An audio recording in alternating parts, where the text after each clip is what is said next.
আসসালামু আলাইকুম সুপ্রিয় শিক্ষার্থীরা, আশা করি আল্লাহর অশেষ রহমতে তোমরা সবাই খুব ভালো আছো। আলহামদুলিল্লাহ। আজ লেসন প্ল্যান 4-এর উপর ভিডিও ক্লাস নিয়ে হাজির হয়েছি। তো শুরুতেই যেটা তোমরা দেখতে পাচ্ছ সেটা হলো word meaning, Bangla to English. তো ওয়ার্ড মিনিংগুলো কি আছে চলো দেখে নিই।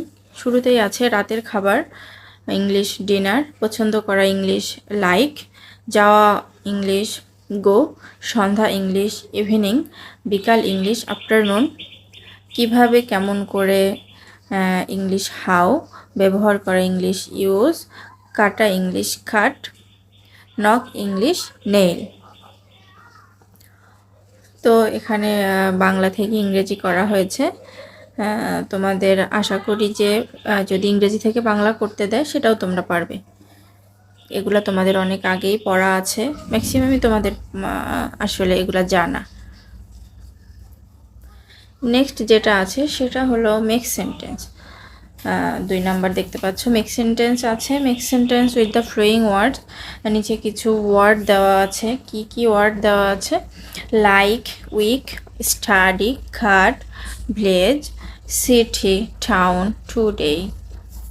এগুলা দিয়ে আমরা সেন্টেন্স মেক করব। তো শুরুতেই আছে লাইক। লাইক দিয়ে আমরা সেন্টেন্স করেছি আই লাইক গুয়াভা। ওকে, তারপর আছে উইক। উইক দিয়ে আমরা সেন্টেন্স করেছি how many days make a week. Study, study দিয়ে সেন্টেন্স হলো I study in the evening. তারপরে আছে খাট। খাট দিয়ে এখানে সেন্টেন্স করা হয়েছে আই খাট মাই নেইলস। তারপরে আছে ভিলেজ। ভিলেজ দিয়ে সেন্টেন্স করা হয়েছে my village is beautiful. City, city দিয়ে করা হয়েছে I live in a city. Town দিয়ে করা হয়েছে I live in Faridpur town. Today দিয়ে করা হয়েছে টুডে আই অ্যাম ফাইন। তো তোমরা চাইলে তোমাদের নিজেদের মতো লিখতে পারবে, এরকমই লিখতে হবে সেরকম কিছু নয়। তোমরা চাইলে তোমাদের মতো এর থেকে আরও সহজ ভাষায়ও লিখতে পারো। দেন আছে number 3 rearrange the letters to make meaningful ওয়ার্ডস। তো এখানে রিঅ্যারেঞ্জ বলতে বুঝিয়েছে এলোমেলো থাকবে, তোমাদেরকে সেটা সাজিয়ে লিখতে হবে, যেটাকে বলা হয় জাম্বল লেটার। তো এখানে জাম্বল লেটারগুলা দেওয়া আছে, সেটাকে অ্যারেঞ্জ করে সুন্দর করে একটা অর্থপূর্ণ ওয়ার্ডে আমাদেরকে লিখতে হবে। তো শুরুতে যেটা আছে OCHSOL, এটা দিয়ে সচরাচর কি বোঝাতে চাচ্ছি আমরা সেটা বোঝাতে পারবো না। তো এটাকে আমরা একটা অর্থপূর্ণ শব্দে সাজিয়ে লিখব, যেটা আমরা এখানে এ নাম্বারের ক্ষেত্রে করেছি স্কুল। CHOOL আমরা সাজিয়ে পেয়েছি স্কুল। বি নাম্বারে আছে DEB, যেটাকে সাজিয়ে লিখলে হবে BED বেড।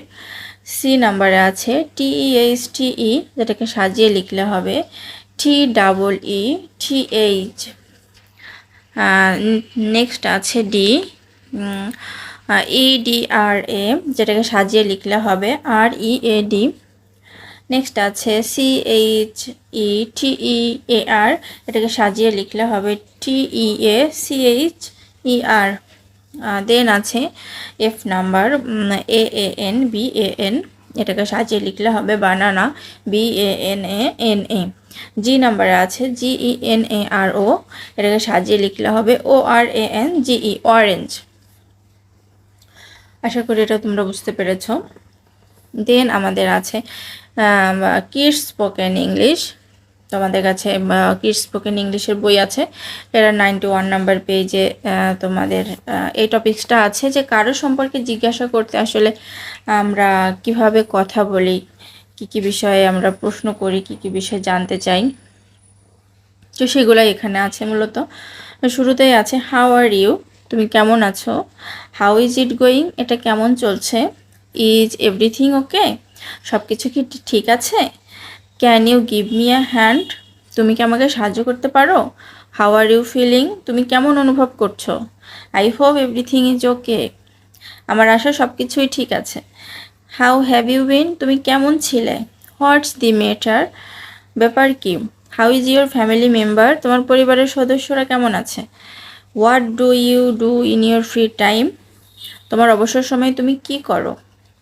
তো সচরাচর আমরা কারো সম্পর্কে জিজ্ঞাসা করতে এভাবেই কথা বলে থাকি। আর পেজের নিচের দিকে দেখতে পাচ্ছ কিছু প্রয়োজনীয় শব্দার্থ দেওয়া আছে, যেমন হ্যান্ড অর্থ হাত, ফিল অর্থ অনুভব করা, মেটার অর্থ ব্যাপার, মেম্বার অর্থ সদস্য, এভরিথিং অর্থ সব কিছু, ফ্যামিলি অর্থ পরিবার, ফ্রি অর্থ অবসর। আশা করি তোমরা বুঝতে পেরেছ। দেন আছে তোমাদের দ্য রিডিং লেসন বুক থেকে। চলো দেখি কি আছে। I am going to school, I said.